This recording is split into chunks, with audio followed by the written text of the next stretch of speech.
네, 세 분의 이야기 잘 들었습니다. 이제 제가 시청자분들을 대신해서 여러분께서 남겨주신 질문을 세 분께 여쭤보도록 하겠습니다. 우선 첫 번째 질문입니다. 정대승 교수님께 질문이 들어왔는데요. 인공지능이 강남 스타일을 흉내내는 음악을 만드는 건 쉽게 가능할 것 같은데 사람들의 마음을 움직여서 인기를 얻는 음악을 만드는 건 쉽지 않을 것 같다. 이 두 가지가 본질적으로 다른 일인가요? 너무 좋은 질문이신데, 실제로 인공지능으로 음악을 만드는 창의성을 드러낸 그런 프로그램들 보면, 작곡을 하긴 하지만 인간의 스타일을 흉내내 왔어요. 예를 들면, 아마데우스라는 프로그램은 모차르트의 교향곡들을 전부 다 집어넣어서 학습시켜서 우리가 그냥 몇 알마디 모티브만 주면 굉장히 모차르트스럽게 만드는. 네, 그러니까 강남 스타일을 흉내내는 음악을 만드는 건 이제 현재 가능한 거죠, 정말.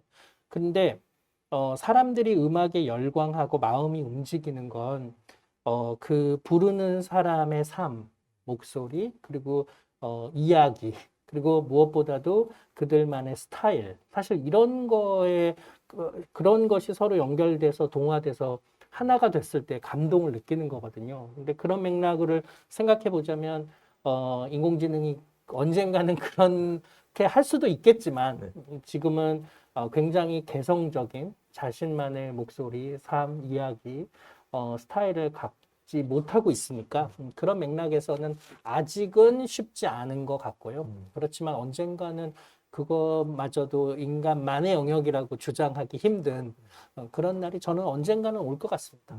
네. 현재로서는 약간 다를 수도 있지만은 결과적으로는 같아지는 일이다. 그렇게 네. 좀 정의할 수 있겠네요. 네. 다음 질문 최현옥 대표님께 질문 들어왔습니다.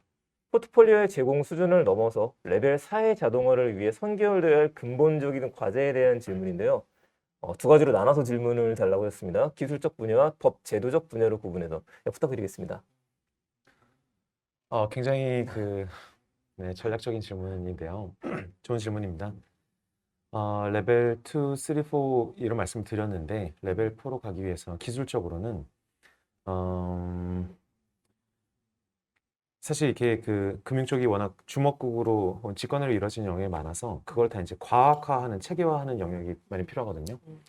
한 가지 사례를 들어드리자면 그 모든 순간에 우리가 미국 주식에 대해서 어떻게 생각하냐라고 질문을 던졌을 때 답이 특정 포맷으로 나와야 돼요. 그게 오를 것 같다, 빠질 것 같다가 아니라 오를 가능성 60%, 빠질 가능성 40%. 더 나아가서는 하나의 어떤 분산으로 나와야 된다는 거죠. 그래서 그 분산이 그러니까 10% 이상 오를 가능성 7.4%를 보고 있으나 10% 이상 빠질 가능성 8.5%를 보고 있으나 15% 이상 그러니까 모든 분산에서의 그것들의 답이 옳고 그르고를 떠나서 우리가 확률 구조를 정확하게 유추하고 추산을 하고 있을 때만이 그 수백 가지 자산의 분포도의 움직임 매일매일 바뀔 거잖아요. 오늘 미국 주식 5% 움직였는데 어제와 똑같은 분산을 또 추정하고 있을 수는 없는 거잖아요. 예컨대. 그것들을 어떤 물리적 법칙으로 우리가 유추하고 있냐? 굉장히 어려운 영역이죠. 이제 복잡계 영역이다 보니까. 그러나 어쨌든 한순간 한순간 제대로 된 크리스탈 볼을 만들려면 우리가 가지고 있는 모든 자산군에 대한 어떤 확률적 추정을 하고 있어야 돼요. 그 안에 어느 정도의 기술이 들어가느냐는 각 팀의 사활이 걸린 문제이지만 결론은 뭔가 그 금융 데이터가 인풋이 들어왔을 때 우리 아웃풋은 현 시간의 확률 분포, 열흘 후의 확률 분포, 20일 후의 확률 분포, 세 달 후의 확률 분포, 1년 후, 10년 후 모든 것을 시시각각 우리가 가지고 있어야 되는 것이 이것이 첫 번째 기술적 문제이고요. 풀어야 할 기술적 문제이고요. 그 수준은 20년 후에도 발전해 있을 것이고 40년 후에 훨씬 더 발전해 있겠지만 그리고 영원히 완벽해지지는 못하겠지만 그 분야. 두 번째는 제 오늘 발표의 주제였던 유틸리티, 어떤 인간 개개인의 어떤 니즈와 그 순간순간 필요로 하는 그 확률 분포에 대한 감정의 곡선, 즉 약간 일종의 독심술이 되겠죠. 그 개개인에게 필요한 것을 함수화하고 모델링화 할 수 있는 기술. 이 두 가지가 기술적으로는 가장 중요하고요. 두 가지를 융합했을 때 이 문제를 풀어낼 수 있는 그 단초가 나온다고 보고 있고요. 법 제도적 분야는 우리나라에 해당한 게 있고 해외에 해당한 게 있습니다만은 전 세계적으로 해당한 게 있습니다만 우리나라 봤을 때는 첫째로 이제 오픈 API와 마이데이터 관련된 법들이 있을 것 같아요. 즉 고객이 가지고 있는 정보들을 어떻게 자문을 해준 사람이 최대한 고객의 합의를 통해서 전부 다 긁어 모아서 분석을 할 수 있느냐, 그 얼마나 원활하게 되느냐. 거꾸로는 우리가 고객을 위해서 자문해 준 것을 그 각 금융사에 다시 명령으로 보냈을 때 이렇게 해줬으면 좋겠다. 이 보험은 해지해 줬으면 좋겠다. 이 예금은 다른 예금으로 갈아태워 줬으면 좋겠다. 일부는 성공해 줬으면 좋겠다 같은 명령을 내릴 때 그게 원활히 될 수 있게 하는 그 인프라의 문제도 있지만 법적인 문제도 존재할 것 같고요. 세 번째는 아직 증권업에서 이 작은 이슈인데요. 일임이라는 그러니까 고객의 자산을 자문인이 얼마나 통제할 수 있느냐, 명령을 내릴 수 있느냐에 대해서 좀 법이 있고 좀 클리어아웃 해줘야 되는 부분들이 있어요. 지금은 법적으로 봤을 때 일임은 여의도에서 굉장히 주식 잘하는 어떤 미스테리어스한 어떤 주식 고수가 자기 마음대로 투자하는 것을 일임이라고 하거든요. 그분에게 돈을 맡기면 알아서 해준다. 그 외에 모든 독립투자 자문인 혹은 PB 등등을 일임에 준하는 어떤 권한을 주고 있지 않아요. 그 권한을 얻으려면 15억 이상의 어떤 자본금이 필요한 등 굉장히 높은 수준의 자본 규제가 필요한데 우리나라에서는 미국으로 치면 이 일임에 준하는 서비스를 하고 계신 분이 벌써 한 거의 30만 명에 가깝게 있거든요. 이들은 이제 자본금 규제 같은 게 전혀 없습니다. 고객의 퇴직연금을 운용하기 위해서 자기가 보기에 고객과 합의된 내용이라면은 고객을 위해서 리밸런싱을 시도해주고 그런 자연스러운 행위가 당연한 것인데 국내에서는 15억 원 이상의 어떤 자본금을 가지고 있지 않은 팀들은 그런 것을 할 수도 없고 이따 한들 굉장히 높은 수준의 규제를 받고 있는 거죠. 즉 국내에서는 이 자산관리 시장이 좀 개화되려면 많은 부분에서 안정성은 그대로 둔 채 뭔가 좀 열어줄 수 있는 구조들이 필요한데 그런 법 제도적 분야를 질문하신 것 같고 그런 부분들이 좀 빨리 해결될 수 있으면 좋겠습니다. 네. 시시각각으로 데이터를 분석하는 기술이 좀 필요하고 사실 독심술이란 말이 좀 많았긴 했었는데 인간의 마음을 좀 읽는 기술 이제 그걸 바탕으로 했을 때 결국에는 데이터의 주권하고 공유에 대한 이야기까지 말씀을 해주셨던 것 같습니다. 답변되었으면 좋겠고요. 임종현 대표님한테 질문 들어왔습니다. 데이터를 바탕으로 한 보험금 지급 자동화의 정확도가 현재 기준으로 몇 프로인지 알 수 있을까요? 좀 어려운데요. 99.9%의 정확도라고 한다면 0.1%의 오류를 대응할 수 있는 대응 체계에 대한 구축에 대한 질문이 들어왔습니다. 어떻게 네. 생각하시나요? 네. 일단 뭐 보험회사마다 어떤 보험회사는 보험금 자동 심사 지급 시스템을 갖추고 있고 또 어떤 회사는 그런 시스템을 갖추고 있지 않은 곳도 있어요. 주로 이제 대형 보험사들이 네. 저 자동 보험금 어떤 지급 심사 시스템을 갖추고 있는데 그 시스템을 구현할 때 뭐 현업부서에서는 굉장히 이제 좀 중요한 의사결정 사항들을 많이 만나는 거죠. 이런 부분을 우리가 좀 뭐 정확하게 100% 정확하게 체크하지 않고 지급을 한다면 자동 지급률은 크게 올라가는데 그런 부분들을 체크하지 않고는 그렇게 할 수 없으니까 자동 지급률은 높이지 못하는 걸 알면서도 이제 의사결정을 그렇게 하는 거죠. 그러니까 말하자면 자동으로 체크해야 될 부분들을 다 체크할 수 있는 경우에 자동 지급이 되도록 만듭니다. 그래서 지금 자동 지급하고 있는 경우들은 굉장히 정확하게 자동 지급을 하고 있다고 저는 봐요. 물론 그 자동 지급하고 있는 시스템을 설계하고 만들 때 의도하지 않게 그리고 전혀 어떤 상상도 못하는 어떤 문제로 오류로 자동 지급이 되는 경우도 있을 수 있어요. 근데 그거를 이제 알고 있는 한 그렇게 두지 않을 거고 애초에 그렇게 의도하지 않기 때문에 인지된 범위에서는 사실 굉장히 정확하게 처리가 되고 있다고 봐야 되고 실제로 그 자동으로 지급된 건들이 양이 굉장히 많기 때문에 그거를 계속 좀 자동으로 뭔가 오디트하고 체크하면서 처리가 된 건 됐더라도 그 처리가 된 거에 문제는 없는지 그거를 다시 이제 어떤 그 사후적으로라도 체크를 해봐야 이 자동으로 지급하는 시스템의 어떤 폴트를 찾아가지고 고칠 수가 있고 그걸 고치게 되면 이제 사전적으로 그런 문제가 안 생기게끔 만들 수 있겠죠. 지금 자동으로 보험금을 심사하고 지급하는 시스템을 갖춘 회사들은 그런 역량을 갖고 있는 거예요. 그런 역량을 내재화하는 거를 굉장히 중요하게 생각하고 계시고 그런 역량을 가지고 있는 회사들이 자동 지급을 하는 거죠.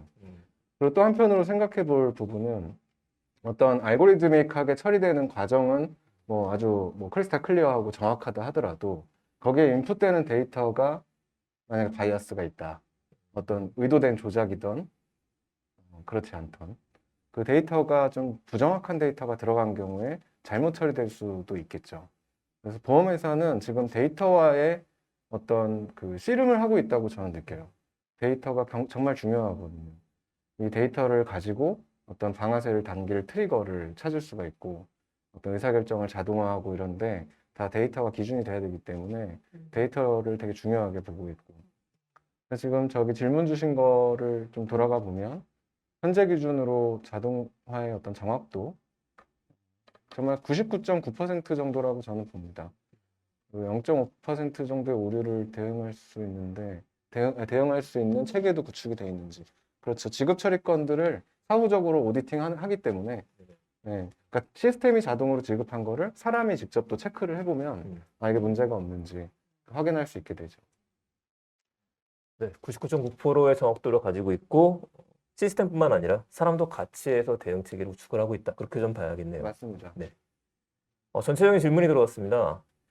이거는 아무래도 정대승 교수님께 질문을 드려야 될 것 같은데요. AI를 통해서 데이터 비즈니스 인사이트를 발굴하는 프로세스에 대한 설명입니다. 여러 사람이 모여서 브레인스토밍을 통해 인사이트를 얻는 과정 대신에 인공지능을 통해서 데이터 비즈니스 인사이트를 발굴하는 프로세스가 궁금하다는 질문 주셨습니다. 네. 네, 어떤 프로세스가 있을까요? 네, 되게 좋은 질문이신 것 네. 같고, 그러니까 이제 비즈니스 인사이트를 내는 거는 원래 되게 어려운 일이죠. 근데 이제 원래 통상의 경우에는 사람들이 브레인스토밍을 하면서 아이디어를 내기도 하고 담당자가 이제 고민해서 아이디어를 갖고 오기도 하는데 그럴 때 가장 효율적인 방법은 브레인스토밍을 하기 전에 각자가 고독의 시간을 갖는 거라고 흔히 얘기하는데 혼자 밀실에서 고민을 하고 자료나 책을 찾아보고 심사숙고한 사람들이 모여서 브레인스토밍을 할 때 좋은 결과가 나온다. 뭐 이런 이제 연구들이 있죠. 근데 거기에 지금 이제 인공지능이 더해지면서 이 비즈니스 모델을 만드는데 인공지능이 어떤 기여를 할 것이냐, 그리고 어떤 방식으로 응용을 해야 더 좋은 결과물이 나오냐, 이런 게 이제 점점 중요한 문제가 돼가고 있는데 인공지능을 활용해서 좋은 점은 뭐냐면 사람들이 먼저 가지고 있는 선입견, 이런 거 없이 이건 이럴 것이야, 이런 그 prior knowledge라고 하죠. 사전 지식 하나도 없이 그냥 데이터를 순수하게 분석했을 때 얻게 되는 결과가 우리한테 굉장히 새로운 방식으로 이 비즈니스 모델을 바라보게 만들어줘요. 통찰을 주죠. 예. 뭐 예를 들면은 르네상스 테크놀로지 같은 회사가 뭐 예를 들면 구글 얼스에 있는 지구 표면 사진, 뭐 인공위성으로 찍은 사진들이 며칠마다 한 번씩 업데이트가 되잖아요. 그 사진을 통해서 월마트에 전 세계 월마트의 주차장의 자동차 대수를 세서 월마트의 매출을 예측하고 그걸 가지고 월마트 주가를 예측했거든요. 그랬더니 이제 그 월마트 직원도 모르는 월마트 주식을 미리 예측할 수 있게 돼서 굉장히 큰 수익을 얻었다라는 게 이제 알려져 있는 내용인데 이거를 누군가가 머릿속으로 생각해서 낼 수 있는 비즈니스 아이디어가 아니거든요. 이거는 정말 온갖 데이터를 다 넣어서 딥러닝 같은 방법들을 써서 온갖 데이터를 다 넣었더니 와 엉뚱하게 얘와 얘가 코릴레이션이 있네. 이렇게 알아내지는 거고 그걸 들여다봄으로써 우리가 이 문제를 좀 다른 방식으로 접근해 볼 수도 있겠구나 이런 생각을 하게 되는 거죠. 그게 인공지능을 더했을 때 비즈니스 모델, 비즈니스 인사이트를 얻는 좋은 방법이에요. 앞으로 저는 explainable AI가 좀 더 보편화가 되면 그러면 얘가 인간하고는 전혀 다른 방식으로 결과값을 내고 왜 이 결과값이 나왔는지를 설명해 줄 텐데 저는 그 설명이 통상 우리가 알고 있는 지식하고는 되게 다를 거라고 봐요. 알파고 제로가 인간이 두던 방식하고는 완전 다른 방식으로 지금 바둑을 두고 있고 그것이 기원해서 사람들이 그걸 학습한대잖아요. 그럴 정도로 인간하고는 다른 방식으로 접근하기 때문에 비즈니스를 다른 관점으로 보게 되고 저는 그것이 사람들에게도 영향을 미칠 거라고 보여져서 그거를 잘 드러낼 수 있는 방식의 프로세스를 갖추는 게 무엇보다 중요할 것 같습니다.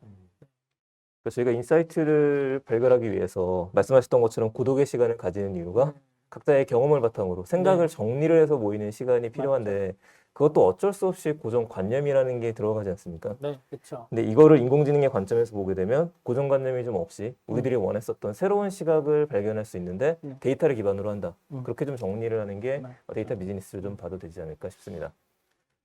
네, 다음 질문은 데이터를 활용해서 서비스를 제공한다는 것이 어려운 것 같습니다. 서비스를 선정하는 과정에 많은 어려움을 겪고 있다라는 질문을 주셨는데요.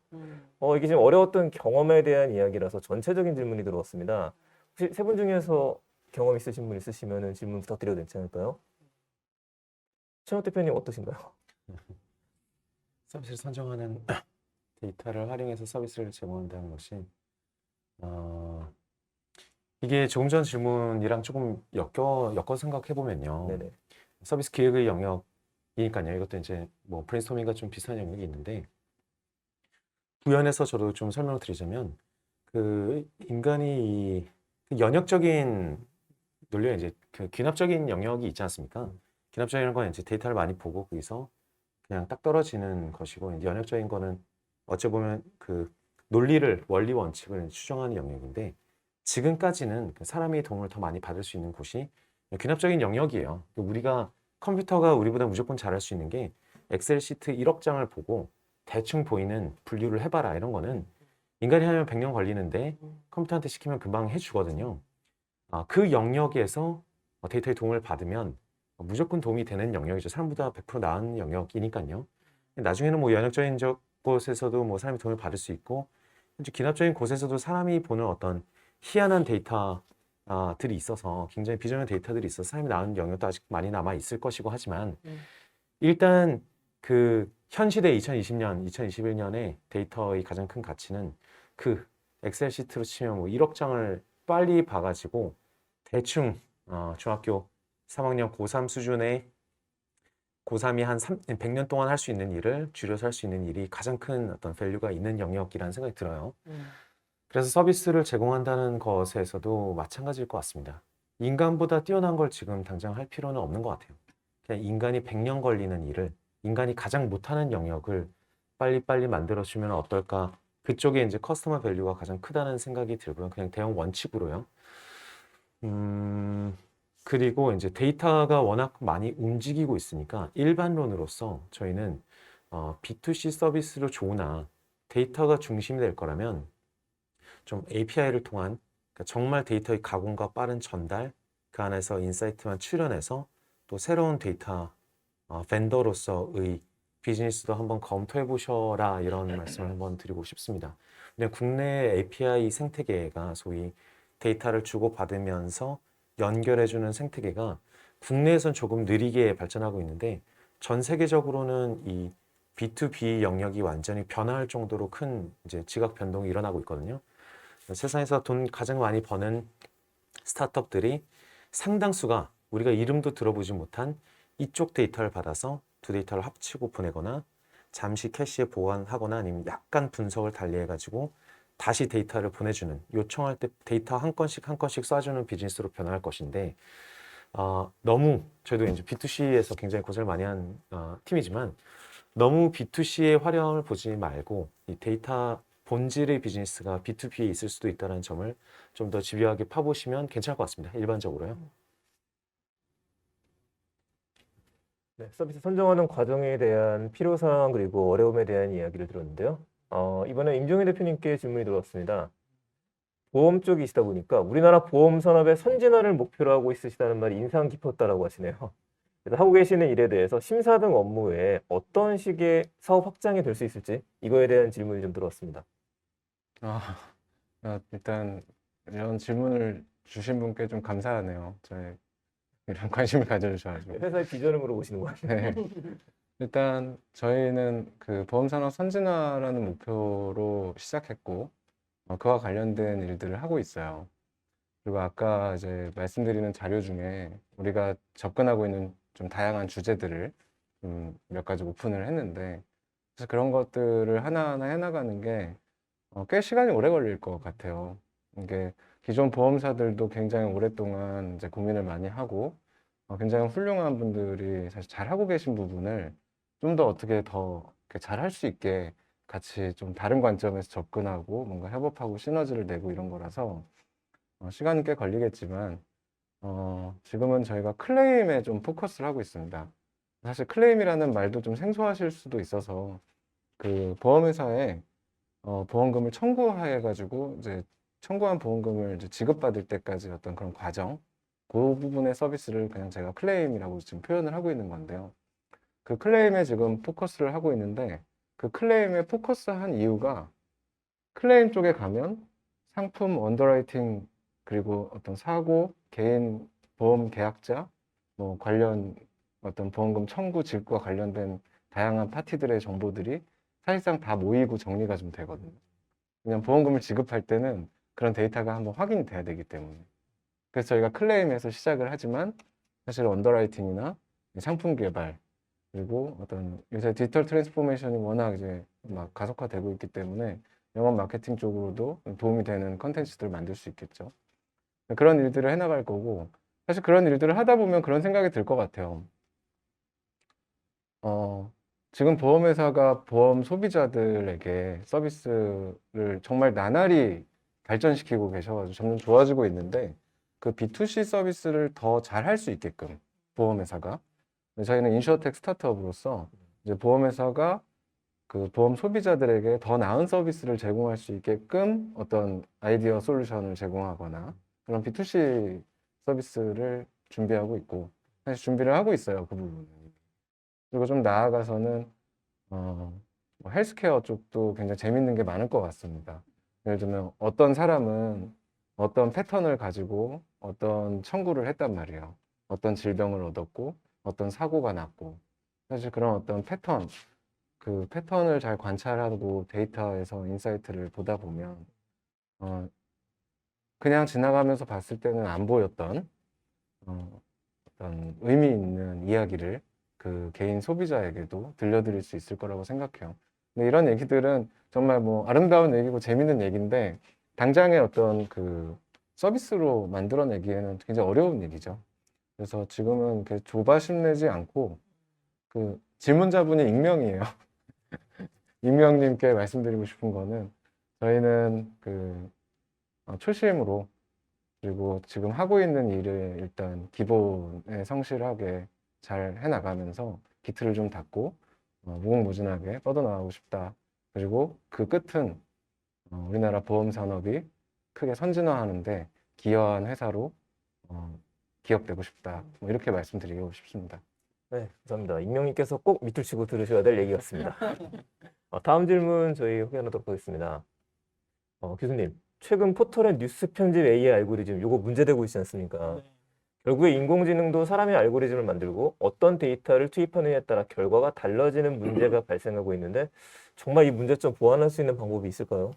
지금은 사실 쉽지가 않죠. 왜냐하면 지금은 빅데이터 기반이고 빅데이터 기반의 머신러닝은 데이터 민주주의입니다. 다수의 데이터가 말하는 것이 옳다고 믿고 있기 때문에 다수의 데이터가 인종 편향적이거나 성차별적이거나 잘못된 오류를 품고 있다면 네네. 그것을 막아낼 수 없죠. 그래서 지금은 한동안은 이게 아주 심각한 사회 문제가 될 거라고 생각을 하고 있어요. 근데 결국에는 그런 데이터가 말하지 않는 것, 또 혹은 데이터 자체가 잘못됐기 때문에 이거는 결과가 잘못된 거다라고 메타 인지하는 능력, 그리고 데이터가 빈 영역이거나 아니면 소수의 데이터가 말하고 있어도 그것이 의미 있다고 생각되면 우리 사회에 이제 중요한 그런 아젠다로 올라가는 능력. 이거는 사실 아직은 인간만이 고유하게 가지고 있는 능력이라고 생각되기 때문에 데스킹 작업이 되게 필요한 거죠. 저렇게 알고리즘으로 만들어진 그런 뉴스들을 어쨌든 걸러내는 시스템이 필요하고 그걸 인간이 그거를 이제 기여를 해야 될 거고요. 근데 향후 굉장히 먼 시간을 생각해 보면 저는 그런 기능조차도 우리가 충분히 계산의 방식으로 접근할 수 있는 거라서요. 그것도 근본적으로 문제가 해결될 거라고 생각이 들고요. 그다음에 저는 이렇게 그 뉴스 편집에 AI 알고리즘이 불러일으키는 여러 가지 문제들을 보면서 이 로봇 저널리즘의 한계라기보다는 아니면 저는 이것을 오히려 기자라는 사람, 뉴스를 만들어내는 기자는 도대체 어떤 역할을 해야 되는지 그 업의 본질을 들여다보는 새로운 기회가 됐으면 좋겠어요. 그러니까 그냥 야구 중계나 주식 시세 같은 기사는 이미 인공지능이 인간을 뛰어넘었는데 그래서 이제 결국은 기자라는 직업도 인공지능 로봇으로 대체될 것이다. 라고 비관하기보다는 그럼에도 불구하고 그 기자의 본질은 우리 사회의 중요한 아젠더를 세팅하고 제안하고 현장에 가서 취재하고 중요한 전문가를 인터뷰하고 사실 그리고 우리 사회에 필요한 주장을 그 안에 객관적으로 담는 이런 내용들을 잘 정리하는 것이 기사일 뿐 사실은 기사 자체를 편집하여 작성하는 것이 기자의 본질은 아니라는 거죠. 그래서 기자라는 건 도대체 뭘 해야 되는지를 우리 사회가 새롭게 정의하는 또 계기를 삼았으면 좋겠습니다. 네.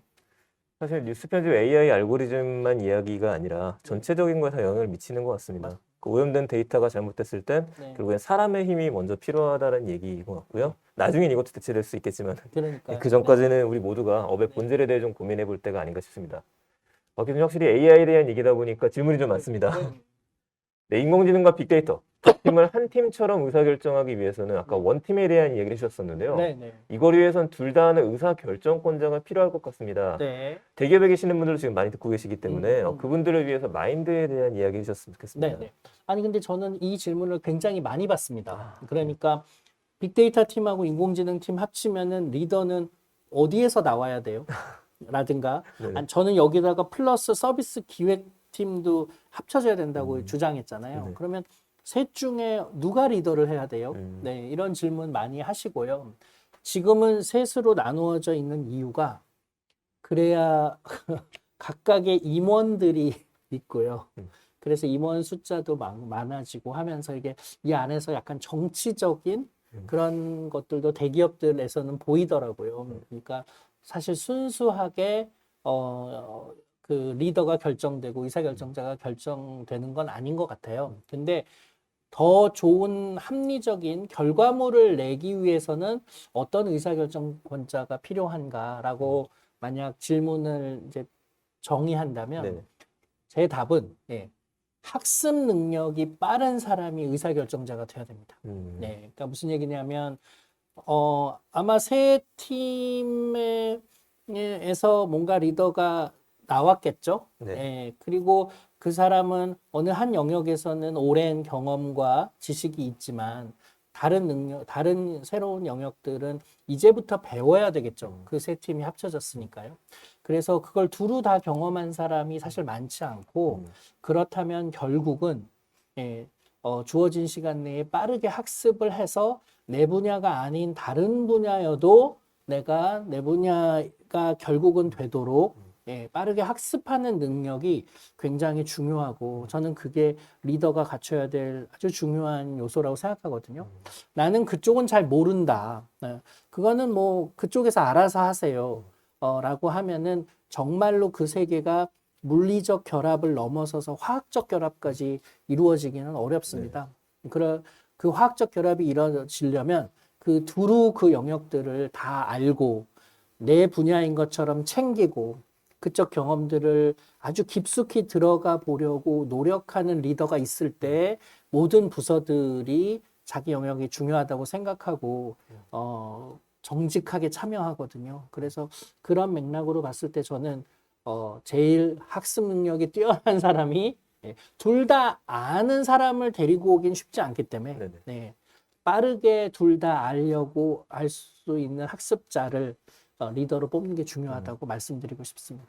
예, 모든 걸 다 알 수는 없지만은 유연한 사고를 가지고 학습하는 사람을 뽑아야 된다. 네. 이렇게 좀 정리할 수 있겠네요. 네. 네. 네, 아쉽지만 이제 세 분을 보내드려야 할 시간이 왔습니다. 잠시 후 3시 50분부터는 드림플러스가 엄선한 6개 스타트업 대표님들의 IR 피칭 세션이 기다리고 있습니다. 투자자분들의 많은 관심을 부탁드리고요. 투자자분들이 아니신 경우에도 꼭 시청하셔서 최근 비즈니스 모델이 변화되고 있는 것들을 체감하시고 체험할 수 있는 순간이 되셨으면 합니다. 그럼 시청자분들한테 함께 인사드리겠습니다 합니다. 제가 하나, 둘, 셋 하게 되면요. 화면 향해서 감사합니다 하고 손 흔들어 주시면 됩니다. 네, 하나, 둘, 셋. 감사합니다. 감사합니다. 네.